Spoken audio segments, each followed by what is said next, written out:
হাজার সমস্যার সমাধানের জন্য, দ্রুত মুক্তির জন্য আল কোরআনুল কারীমের এই অসাধারণ আয়াতটি আপনার জন্য কাফি হয়ে যাবে।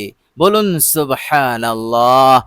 আর ৭০টি হাজত, দিনে ৭০টি হাজত আপনার পূরণ হবে। এর মধ্যে বিন্দু পরিমাণ সন্দেহ নেই, সংশয় নেই। ইনশাআল্লাহ আপনি শুধু আন্তরিকতার সহিত এই অসাধারণ আয়াতটি শুধুমাত্র তেলাওয়াত করবেন, মোহাব্বতের সহিত, আন্তরিকতার সহিত। প্রিয় দর্শক, যে সমস্যা, যে বিপদ লেগেই আছে, পিছু ছাড়ছে না, মুক্তি পাচ্ছেন না, নাজাত পাচ্ছেন না, হাজারো চেষ্টা করার পরও সেই বিপদকে আপনি দূর করতে পারছেন না, ইনশাআল্লাহ এই আয়াত, এই আমল আপনার জন্য যথেষ্ট। সেই বিপদ, সেই মুসিবত দূর হতে বাধ্য হয়ে যাবে ইনশাআল্লাহ। প্রিয় দর্শক, আপনার কর্মক্ষেত্রে, আপনার চাকরির জায়গায়, অফিসে কোনো বিপদ, কোনো মুসিবত, কোনো নুহুসত, কোনো অপ্রীতিকর পরিস্থিতি যদি তৈরি হয়, কিছুতেই আপনাকে এই অপ্রীতিকর পরিস্থিতি, এই অমঙ্গল, এই বেবরকতি, এই সমস্যা, এই বিপদ দূর হচ্ছে না, ইনশাআল্লাহ এই আয়াতে কারিমা কাফি হয়ে যাবে। আল্লাহ রাব্বুল আলামিন এই আয়াতে কারিমার বরকতে আপনার কর্মক্ষেত্রে যাবতীয় যত অমঙ্গল কল্যাণ আছে, অপ্রীতিকর পরিস্থিতি আছে, সমস্যা আছে, বিপদ আছে, সব দূর হয়ে যাবে। আল্লাহ পাক আপনাকে মুক্তি দেবেন। এইভাবে করে ইজ্জত সম্মান দিয়ে আপনাকে মালামাল করবেন। প্রিয় দর্শক, একজন শত্রু আছে, আর এমন শত্রু যে আঠার মতো আপনার পিছনে লেগে আছে, কিছুতেই আপনাকে স্বস্তির নিঃশ্বাস নিতে দিচ্ছে না, অন্যায় অত্যাচার করছে, জুলুম করছে, গোপনে চক্রান্ত করছে, ষড়যন্ত্র করছে, আপনার নামে অপবাদ, অপমান চারিদিকে সে এগুলো করে বেড়াচ্ছে। আপনি একেবারে তার এই অত্যাচারে, তার এই অন্যায়ে একেবারে আপনি কোণঠাসা হয়ে পড়েছেন, দুর্বল হয়ে পড়েছেন, মানসিকভাবে আপনি ভেঙে পড়েছেন। এই রকম কঠিন টেনশন, মানসিক চাপের মধ্যে আপনি আছেন, ইনশাআল্লাহ এ সব দূর হয়ে যাবে। ওই শত্রু জব্দ হবে, সব কিছু, সে অন্যায় অত্যাচার এই রকম ভাবে সে যা কিছু করেছে সব নসাত হয়ে যাবে। আল্লাহ রাব্বুল আলামিন সবগুলোকে একেবারে ধ্বংস করে দিয়ে আপনার ইজ্জত সম্মানকে বাড়াবেন, আর এই শত্রুর অন্যায় অত্যাচার হতে আপনাকে একেবারে সারা জীবনের জন্য আপনাকে নিরাপদ করে দেবেন ইনশাআল্লাহ। এই শত্রু আর কখনো কোনোদিন কোনো সময় আপনার পিছু লাগতে পারবে না, আপনার ক্ষতি সাধন করার চেষ্টা করতে পারবে না। আল্লাহ পাক এমন পরিস্থিতি, এমন হালত তিনি তৈরি করে দেবেন, কেননা এই আয়াত তেলাওয়াত করলে আল্লাহ পাক যথেষ্ট হয়ে যান, আল্লাহ রাব্বুল আলামিন তিনি কাফি হয়ে যান। বলুন সুবহানাল্লাহ। প্রিয় দর্শক, এই অসাধারণ আয়াতটি আপনি তেলাওয়াত করবেন, আপনার মনের নেক আশাগুলো পূরণ হবে, আপনি কখনো অভাব অনটনের মধ্যে পড়বেন না, আপনার জীবনে অবনতি আসবে না, সব জায়গায় উন্নতি হবে, সমৃদ্ধি আসবে, বরকত আসবে ইনশাআল্লাহ। প্রিয় দর্শক, শুধু তাই নয়, এই অসাধারণ আয়াতে কারিমা আপনি তেলাওয়াত করবেন, অসংখ্য নেকি সওয়াব আপনি লাভ করতে পারবেন, আপনার আমল নামায় আসবে। যেমন কোন মানুষ যদি মাগরিব থেকে নিয়ে একেবারে ফজর পর্যন্ত সারা রাত আল্লাহ রাব্বুল আলামিনের সম্মুখে দণ্ডায়মান হয়ে নামাজ আদায় করতে থাকে, তো এই নামাজ আদায়, লম্বা সময় সারা রাত দাঁড়িয়ে দাঁড়িয়ে নামাজ আদায় করলে যে সওয়াব, যে নেকি পাওয়া যায়, তার চাইতে বেশি নেকি সওয়াব আপনি পেয়ে যাবেন কেবলমাত্র এই আয়াত তেলাওয়াত করে। বলুন সুবহানাল্লাহ।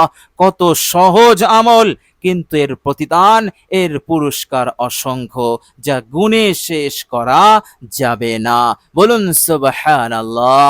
এইভাবে করে আপনি সারা বছর 365 দিন লাগাতার আপনি রোজা রাখলেন।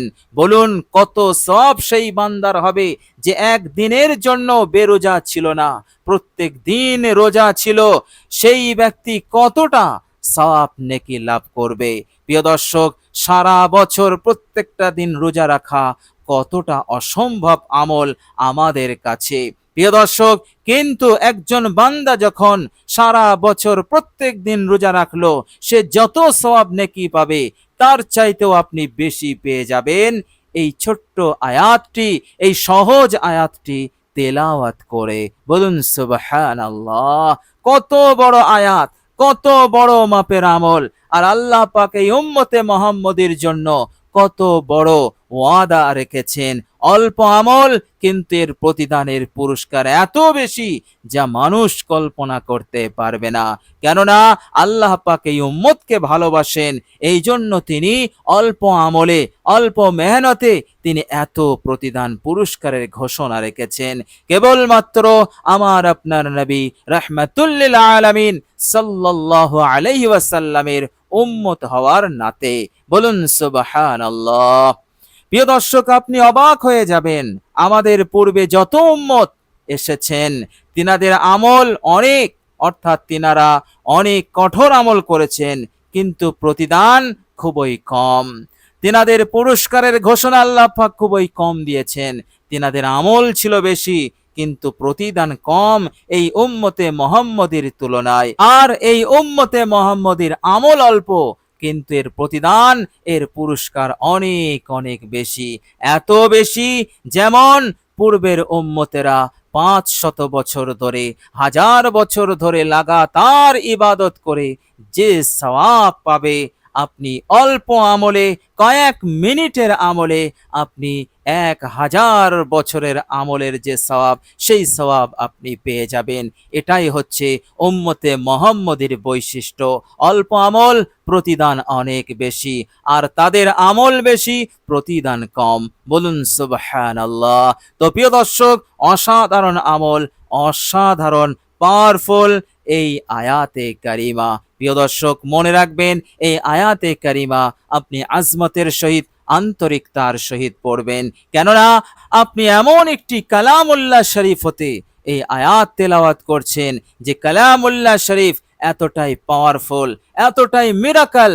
আল্লাহ পাক তিনি নিজে বলেছেন, লাউ আনজালনা হাযাল কুরআনা আলা জাবালিন লারাআইতাহু খাশিআম মুতাসাদ্দিআম মিন খাশিয়াতিল্লাহ।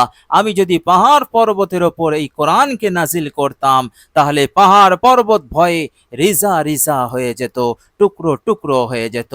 সুতরাং সেই কোরআনুল কারীম হতে আপনি এই আয়াতে কারিমা তেলাওয়াত করছেন, সুতরাং এর আজমত, এর বরত্ব, এর মহত্ব আপনি অন্তরে রাখবেন। প্রিয় দর্শক, আরেকটি কথা জেনে রাখবেন, দুনিয়ার বুকে এমন 3টি জিনিস আছে যা দেখলেই নেকি হয়, সওয়াব হয়। প্রিয় দর্শক, সেই 3টি জিনিসের মধ্যে 1 নম্বর হচ্ছে কাবা শরীফ। কাবা শরীফ আপনি দেখবেন, দেখলে আপনি নেকি পাবেন। 2 নম্বর হচ্ছে আমাদের পিতা মাতা। আপনি যদি দেখেন, এই দেখাতে আপনি একটি মকবুল হজ, একটি মকবুল উমরা করার সওয়াব পাবেন। বলুন সুবহানাল্লাহ। আর 3 নম্বর হচ্ছে আল কোরআনুল কারীম। আল কোরআনুল কারীম দেখলেই নেকি পাওয়া যায়, সওয়াব পাওয়া যায়। বলুন সুবহানাল্লাহ। সুতরাং যে কালামুল্লাহ শরীফকে দেখলে সওয়াব পাওয়া যায়, স্পর্শ করলে সওয়াব পাওয়া যায়, সেই কালামুল্লাহ শরীফ হতে আপনি এই অসাধারণ পাওয়ারফুল আয়াতটি তেলাওয়াত করছেন। সুতরাং আন্তরিকতা, আজমত, মহাব্বত অন্তরে রেখে আপনি তেলাওয়াত করবেন। প্রিয় দর্শক, সেই আয়াতে কারিমাটি কি, চলুন এবার আমরা জেনে নেই। প্রিয় দর্শক, আমলটি আপনি রাতে করবেন, বিছানায় বসে বসে করবেন। অবশ্যই আপনি অজু অবস্থায় আমলটি করবেন। প্রিয় দর্শক, আয়াতে কারিমা তেলাওয়াতের পূর্বে 3 বার ইস্তেগফার পড়বেন আর একবার দরুদ শরীফ পড়ে নেবেন। ইস্তেগফারটি হচ্ছে আস্তাগফিরুল্লাহাল্লাযী লা ইলাহা ইল্লা হুয়াল হাইয়ুল কাইয়্যুম ওয়া আতুবু ইলাই। ইস্তেগফারটি 3 বার পড়বেন। এরপর আপনি দরুদ ইব্রাহিম একবার পাঠ করে নেবেন। দরুদ ইব্রাহিম হয়ে গেলে এবার আপনি এই আয়াতে কারিমা তেলাওয়াত করবেন। প্রিয় দর্শক, সেই অসাধারণ আয়াতে কারিমাটি হচ্ছে সূরাতুল বাকারার আয়াত, সূরাতুল বাকারার শেষ 2টি আয়াত। এই 2টি আয়াত আপনি তেলাওয়াত করবেন ইনশাআল্লাহ। এই আয়াতই আপনার জন্য কাফি হবে, আপনার জন্য যথেষ্ট হবে। এই দুনিয়ার বুকে মুক্তির জন্য, নাজাতের জন্য, হাজার হাজার সমস্যার সমাধানের জন্য, হাজত প্রয়োজন পূরণের জন্য, সুখে শান্তিতে থাকার জন্য, আপনার চরম দুশ্মন শত্রুকে জব্দ করার জন্য এবং মৃত্যুর পর কামিয়াবির জন্য এই আয়াত কাফি হবে, যথেষ্ট হয়ে যাবে ইনশাআল্লাহ। প্রিয় দর্শক, আল্লাহ রাব্বুল আলামিনের কাছে দোয়া করি, আল্লাহ রাব্বুল আলামিন যেন আমাদের সকলকে কবুল করেন, আমাদের সকলকে যেন দুনিয়াতে এবং পরকালে কামিয়াবি দান করেন, সফল কাম করে দেন। আমিন সুম্মা আমিন। প্রিয় দর্শক, কমেন্ট বক্সে একবার আমিন লিখে দেবেন। আজ এ পর্যন্তই। সকলে ভালো থাকবেন, সুস্থ থাকবেন। ভিডিওটি ভালো লাগলে একটি লাইক এবং শেয়ার করে দেবেন। প্রিয় দর্শক, শেষে আমার আন্তরিক সালাম নেবেন। আসসালামু আলাইকুম ওয়া রাহমাতুল্লাহি ওয়া বারাকাতুহু।